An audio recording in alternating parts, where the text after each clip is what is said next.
If there's one thing I've learned about my journey to YouTube and DIY modding my truck, is that there's always people out there who are going to do their best to make you feel bad and that you can't do your job correctly. But I'm going to tell you this, they can say whatever they want, but it's important that you do not quit.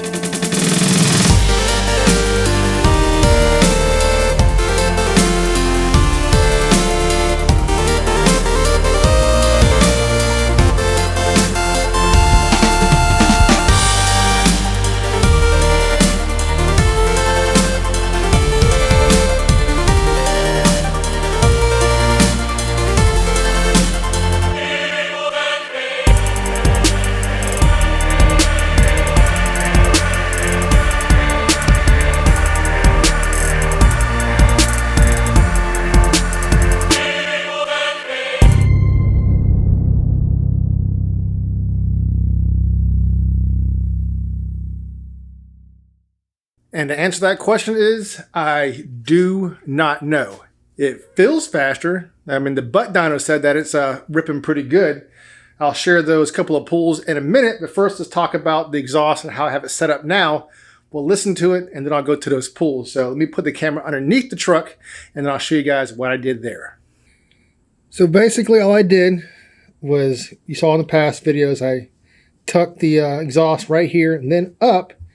And I took it from this guy right here all the way back there to the Flowmaster FX mufflers. And the hanger is right up there. Did the same thing on both those sides and got a little more ground clearance and it sounds awesome. So let's go ahead and start it up and I'll let you guys hear it.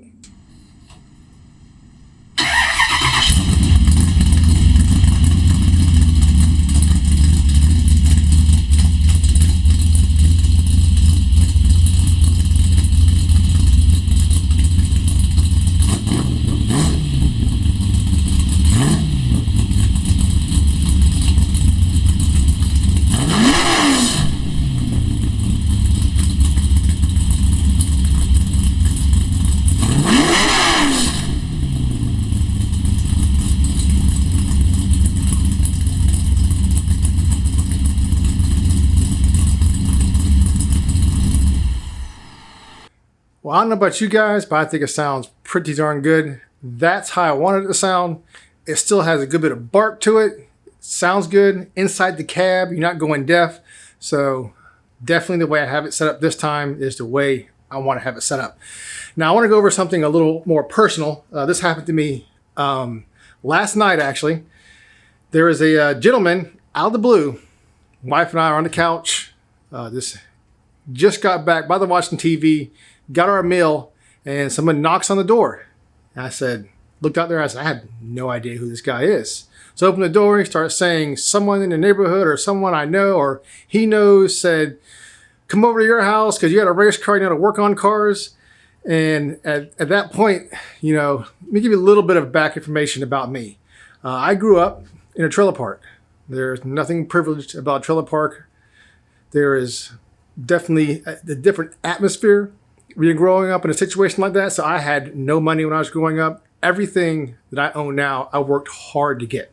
And I learned at an early age that not everyone out there had your best interest at heart. They want to take advantage of you or whatever the situation may be. Now, granted, after all this happened with that gentleman, it turned out that, you know, he was definitely harmless. He just wanted some help with his Nova, whatever car he had, bleeding the brakes. But you got to kind of look at it like this. My house is my castle. If I don't know you and I don't know the person who sent you, do not come to my house. This is not a shop. I don't work on cars for a living.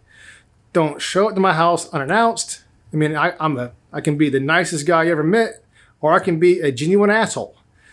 But, you know, when I grew up, I didn't have nothing and I know everyone out there, it does not, I'm telling you, for all you guys, not everyone you meet has your best interest. Actually, a lot of them do not have your best interest. They either want something from you, some of your services, or trying to get something for free and they'll be nice to you then. If something happens, they might not be nice to you. But there is definitely people who want to be your friends and want to see you succeed and anyone around you succeed. And you have to fill yourself with people like that, not people who want to bring you down. So if I don't know you and I don't know the person that sent you, I'm definitely not going to be a nice guy, because in the back of my mind, I'm wondering, why are you here? Why do you know this? So that said, let's get to these full rips, and you guys be safe out there. Let's check them out. So if you look right here, I finally figured out how to get the air-fuel ratio in a good, nice, lean 13 to 14 AFR. Like it to be a little bit leaner, but it was definitely tricky. It wasn't like the 350 carburetor or when I had it on other motors. It was needed a little bit of trickery to get this guy at part throttle to stay lean and keep the air fuel at wide open throttle at a decent range so it doesn't lean out too much. So more on that in the next video, but pay attention to this. I don't remember it ever being this aggressive in first gear. It really spins the tires hard. First gear, I can't even mat it all the way down, and it just annihilates them. So keep that in mind. Both these pulls, it blows the tires off. It's a pedal fest, but enjoy.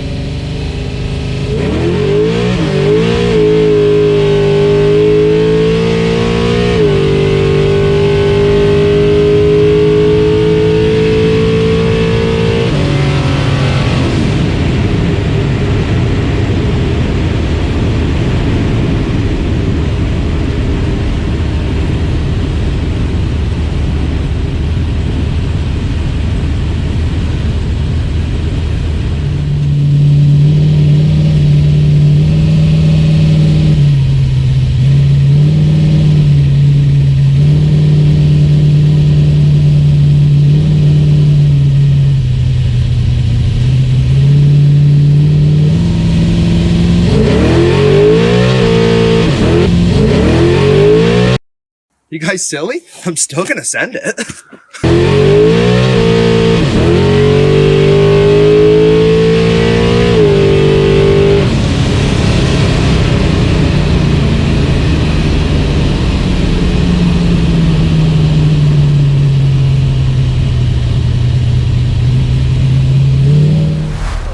That's pretty much it for today, guys. Thanks for tuning in. I definitely have some more things in this to wrap up. I still need to limit the turning because I have marks on both headers where the wheels have hit the headers down there in the fender well. So I still have to limit that.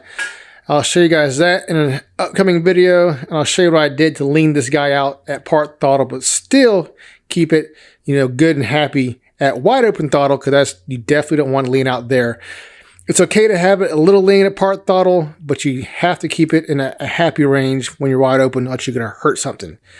But with that said, I've already said in my other videos that, if it doesn't run a certain time, I'll just roll it off a cliff. But honestly, I have to take a moment here to say, I'm definitely blessed to be able to be in a situation that I can build the motor. When I was younger, I always wanted to have like a 400 small block Chevy, and I'm definitely happy with how it's coming out. It's getting there. It's ripping the way I think it should. So with that said, guys, don't give up. Keep on wrenching, and peace.